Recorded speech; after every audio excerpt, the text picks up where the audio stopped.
Naghahanap ng kasama sa buhay ang 34 years old at single mother na si alias Regine.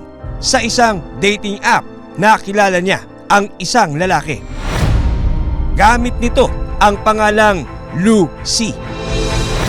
Lumalabas na ang nagpakilalang si Lucy ay ang lalaking karelasyon din nina Riza at Sofia na si John Chu.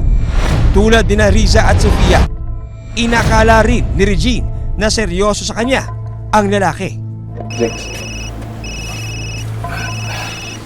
Doon, nagre-ring yung phone mo. Para makuha ang suporta ng mga magulang ni Lucy sa kanilang relasyon, kailangan daw nilang pumunta ng Paris para sa isang investment trip. Ano, babe? Gusto kong makita ni Dad. Nakaka-pressure naman. Ano, baby? Kasi matagal naman na kita nakikwento sa kanya. Just set a date. Kaya lang, babe, he's based in Paris, tapos... Nakita naman akong mga cheap flights. May 4 layovers nga lang, tapos 8 hours waiting sa Dubai. Magkano? 55K. Kaya lang, wala pa akong Schengen visa. Hindi problema yun kasi may friend ako sa French Embassy. Sabi niya 5K lang daw yung processing. So, all in all, mga 60K lang yung per head. Mura lang, di ba?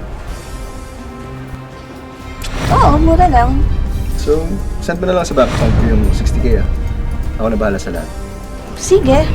Yun nga yung senaryo. Na-stroke daw yung kanyang tatay at kailangan niya magpagamot sa Paris. So lahat sila ay lumipad sa Paris or at least siya at nanay niya pumunta ng Paris. Bakit? Mamaya na lang. Samantala, noong mga panahon na ito, patuloy pa rin ang pakikipagrelasyon ni Sofia sa lalaki na si John Chu.